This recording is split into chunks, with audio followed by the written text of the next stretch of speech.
इस क्लास में बात करते हैं equation of plane in normal form and intercept form. तो पहले बात करते हैं equation of plane normal form के अंदर, ठीक है। तो पिछले क्लास में हमने देखा था कि किसी भी प्लेन का जनरल इक्वेशन क्या होता है, ax plus B Y plus C Z plus D equal to zero होता है। पिछले क्लास में हमने देखा था करते क्या है, इस इक्वेशन के अंदर पूरे पार्ट में left side right side under root A square plus B square plus C square से क्या कर देते हैं, डिवाइड कर देते हैं। जहाँ पे ए बी सी क्या है, कोई भी जो परपेंडिकुलर लाइन था प्लेन के उसका डायरेक्शन रेशियो है, हमने देखा था। तो क्या करते हैं, डिवाइड करते हैं। तो क्या मिल जाएगा हमको, A upon under root A square plus B square plus C square into x plus B upon under root A square plus B square plus C square into Y.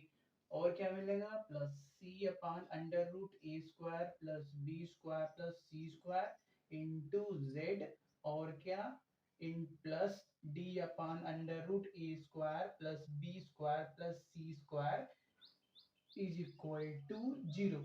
Right side में क्या करोगे, divide करोगे तो zero अपान under root मतलब क्या, overall तो वो zero ही होने वाला है, तो जीरो ही छोड़ दिया, ठीक है। तो देखो पिछले चैप्टर में जब हमने डायरेक्शन कोसाइन और डायरेक्शन रेशियो पढ़ा था, तो उसमें क्या देखा था कि अगर कोई एक लाइन है, लाइन एक सपोज कर लो एक लाइन है, ठीक है। इसका डायरेक्शन कोसाइन यल यम यन दिया है और डायरेक्शन रेशियो आपका ए बी सी दिया है, ठीक है। तो डायरेक्शन कोसाइन और डायरेक्शन रेशियो में क्या रिलेशन था, यल आपका plus minus A upon under root A square plus B square plus C square के बराबर था। यम आपका किसके बराबर था, यम आपका plus minus B upon under root A square plus B square plus C square के बराबर था। और यन आपका किसके बराबर था, plus minus C upon under root A square plus B square plus C square के बराबर था। प्लस माइनस क्यों दिया है, क्योंकि डिपेंड करता है कि आपने किस डायरेक्शन में मेजर किया है, डायरेक्शन कोसाइन को, किसी लाइन के डायरेक्शन कोसाइन को किस डायरेक्शन में मेजर किया है, उसलिए क्या है प्लस माइनस दोनों दिया है, ठीक है। तो नॉर्मल अगर हम बात करें, साइन को भूल जाओ, सपोज कर लो हमने क्या पॉजिटिव डायरेक्शन में क्या किया, मेजर किया। पॉजिटिव डायरेक्शन का मतलब ऐसे समझो, सपोज कर लो ये कोई लाइन ए बी है, ठीक है, और कोई ये दूसरा लाइन सी डी है। हमको क्या करना है, ए बी सी डी के अंदर, सॉरी ए बी और सी डी के बीच का थीटा निकालना है, मतलब एंगल निकालना है। तो देखो ये दो तरह से हो सकता है, आप यहाँ से इधर की तरफ मूव करके क्या कर सकते हो, मेजर कर सकते हो। आप यहाँ से इधर की तरफ जाके मेजर कर सकते हो। तो देखो ये जो आप इस लाइन से, ए बी लाइन से एंटी क्लॉकवाइज डायरेक्शन में गए, इसको बोला जाता है मैथ में पॉजिटिव डायरेक्शन, ठीक है। पॉजिटिव मेजरमेंट या पॉजिटिव डायरेक्शन। उस सिचुएशन में क्या होगा, ये जो आप आपका जो इक्वेशन बना हुआ है सभी प्लस के साथ रहेंगे, ठीक है। और जब क्या करोगे आप अपोजिट डायरेक्शन मतलब क्लॉकवाइज डायरेक्शन में ट्रेवल करोगे, तो इसको क्या बोला जाता है मैथ में, मेजरमेंट के टाइम निगेटिव डायरेक्शन बोला जाता है, ठीक है। तो उसको सही करने के लिए एक एक्स्ट्रा निगेटिव लगाना पड़ता है, ठीक है। तो उसको आपको बात नहीं करना, वो अगर डिटेल में देखना है तो उस चैप्टर में देख लेना, ठीक है। वहां पे उसका रिलेशन और क्वेश्चन सब किया हुआ है, ठीक है। तो देखो कहने का मतलब, ये जो a upon under root A square plus B square plus C square है, इसको सिंपली आप यल से डिनोट कर सकते हो। तो क्या हो गया, l x plus B upon under root A square plus B square plus C square को किससे डिनोट कर सकते हो, यम से। तो यहाँ पे क्या हो गया, यम वाई हो गया। और यहाँ पे क्या, C upon under root A square plus B square plus C square को यन से डिनोट कर सकते हो, तो यन सी। और क्या, ये जो d है इसको कोई कांस्टेंट p मान लो, ठीक है। तो ये इक्वल टू सपोज कर लो p के बराबर है, ठीक है। तो आपका p किसके बराबर होगा, p आपका minus D upon under root A square plus B square plus C square के बराबर होगा, ठीक है। ये जो यहाँ पे p आता है उसको उधर साइड के भेज दिया, तो क्या हो गया, माइनस का साइन आ गया, ठीक है। तो देखो यही होता है आपका equation of plane in normal form, L x plus M Y plus N C equal to P, जहां पे पी क्या है, इतने के बराबर है। यल यम यन क्या है, जो परपेंडिकुलर लाइन है प्लेन के उसका डायरेक्शन कोसाइन है, क्या डायरेक्शन कोसाइन है, ठीक है। इनको नोट करो। नेक्स्ट बात करते हैं equation of plane intercept form के अंदर, ठीक है। तो उसके लिए क्या करते हैं, पहले एक एक्स वाई जेड एक्सिस बना लेते हैं तीनों, ठीक है। ये एक्स एक्सिस, ये ओरिजिन, ये वाई एक्सिस और ये जेड एक्सिस, ठीक है। सपोज कर लो कोई प्लेन है जो क्या कर रहा है, एक्स वाई जेड एक्सिस को कुछ ना कुछ डिस्टेंस पे क्या कर रहा है, कट कर रहा है, ठीक है। तो सपोज कर लो वो प्लेन जेड एक्सिस को यहाँ पे, एक्स एक्सिस को यहाँ पे और वाई एक्सिस को यहाँ पे कट कर रहा है। तो क्या करो, इसको मिला के एक प्लेन का रूप बना दो, ठीक है। ये कोई एक प्लेन है, ठीक है। ये क्या है? प्लेन। प्लेन मतलब 2D है, ठीक है। तो देखो सपोज करो जहां पे इसने एक्स एक्सिस को कट किया वो पॉइंट ए है, ये पॉइंट बी है, ये पॉइंट सी है, ठीक है। ये ओ और कैपिटल ए जो डिस्टेंस है इसको स्मॉल ए बोल दो, O capital B distance small B बोल दो, और ये ओ कैपिटल सी डिस्टेंस है उसको स्मॉल सी बोल दो, ठीक है। क्योंकि देखो ए ये जो पॉइंट है वो कहाँ पे है? एक्स एक्सिस के ऊपर ही है, ठीक है। तो एक्स एक्सिस के ऊपर वाई और जेड क्या होते हैं? जीरो होते हैं। तो ए का कोऑर्डिनेट कितना होगा? ए कॉमा जीरो के बराबर। और वैसे ही बी पॉइंट का कोऑर्डिनेट कितना होगा? Zero comma B comma zero, क्योंकि बी पॉइंट कहाँ है? वाई एक्सिस के ऊपर। वाई एक्सिस के ऊपर एक्स और जेड क्या होंगे? जीरो होंगे। और वैसे ही सी पॉइंट कहाँ पर है? जेड एक्सिस के ऊपर, मतलब यहाँ पे एक्स और वो वाई क्या होंगे? जीरो होंगे। और स्मॉल सी यह क्या है? कैपिटल सी का ओरिजिन से डिस्टेंस, ठीक है। इतना हो गया। तो देखो अगर हम क्या करें इसके लिए जो हमने भी प्लेन बनाया ए बी सी, इसके लिए एक जनरल इक्वेशन लिख दें, A x plus B Y plus C Z plus D equal to zero.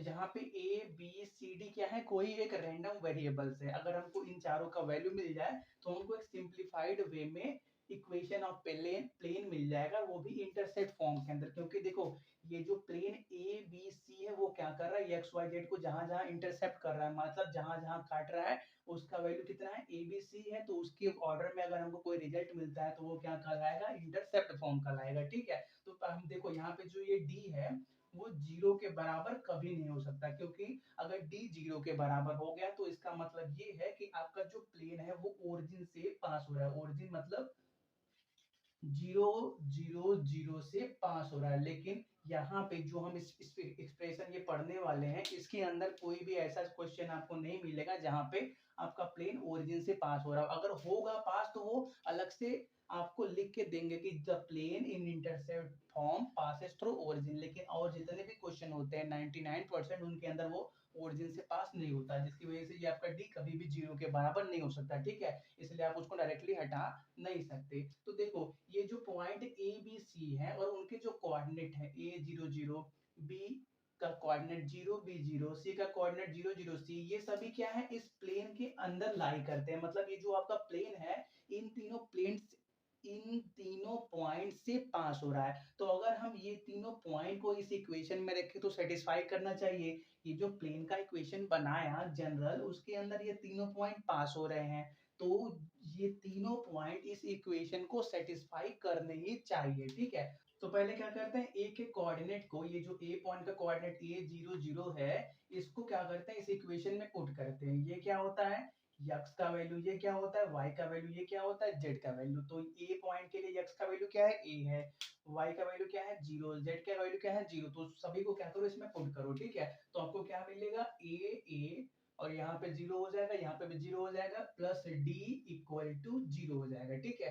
अगर हम यहाँ से ए का वैल्यू निकाले तो ए का वैल्यू किसके बराबर होगा? माइनस डी बाई स्मॉल ए के बराबर, ठीक है। तो देखो ए का वैल्यू मिल गया, वो माइनस डी बाई स्मॉल ए के बराबर है। डी भी कोई कांस्टेंट है, उसको भी हम हटा देंगे तो हमको एक सिंप्लीफाइड वे मिल जाएगा, ठीक है। फिर बात करते हैं बी पॉइंट के बारे में। B point coordinate zero B zero है, उसको पुट करो इस इक्वेशन में, ठीक है। तो आपको क्या मिलेगा? यहाँ पे जीरो हो जाएगा, यहाँ पे जीरो हो जाएगा, आपको मिलेगा B B plus D equal to zero. मतलब यहाँ से आपके पास बी का वैल्यू कितना आया? माइनस डी बाई बी आया, ठीक है। और वैसे ही यहाँ सी पॉइंट का कोऑर्डिनेट को यहाँ पे पुट करोगे तो ये जीरो हो जाएगा, ये क्या हो जाएगा? C small C plus D equal to zero. मतलब कैपिटल सी का value minus D by C के बराबर आया, ठीक है। तो अब करते क्या है? ये ये b का वैल्यू, ये c का वैल्यू, तीनों वैल्यू को इसमें पुट करते हैं, ठीक है। तो इसको रफ कर देते हैं, यहीं पे पुट करते हैं, ठीक है। तो देखो हमको क्या मिलेगा? a का value minus D by A into में x, b का वैल्यू, चलो माइनस ही लिखो, minus D by B into में क्या? आपके पास y। और क्या c का वैल्यू की बात करें तो c का वैल्यू कितना है? Minus D by C into में क्या? z। और plus d equal to zero है, ठीक है। इतना हो गया, ठीक है। इसको नोट करो, इसको रफ करते हैं, ठीक है। अब करो क्या? हर जगह से d को कॉमन करके बाहर निकालो, ठीक है। तो d को बाहर निकालोगे तो d को बाहर कर दो, अंदर क्या मिलेगा आपको? Minus X by A minus Y by B minus Z by C plus 1 equal to 0 मिलेगा। ठीक है, अब डी क्या है, कोई अननोन कांस्टेंट हमने पहले ही बोला था, और वो 0 तो नहीं हो सकता क्योंकि हमने बोल दिया कि वो ओरिजिन से पास नहीं हो रहा है।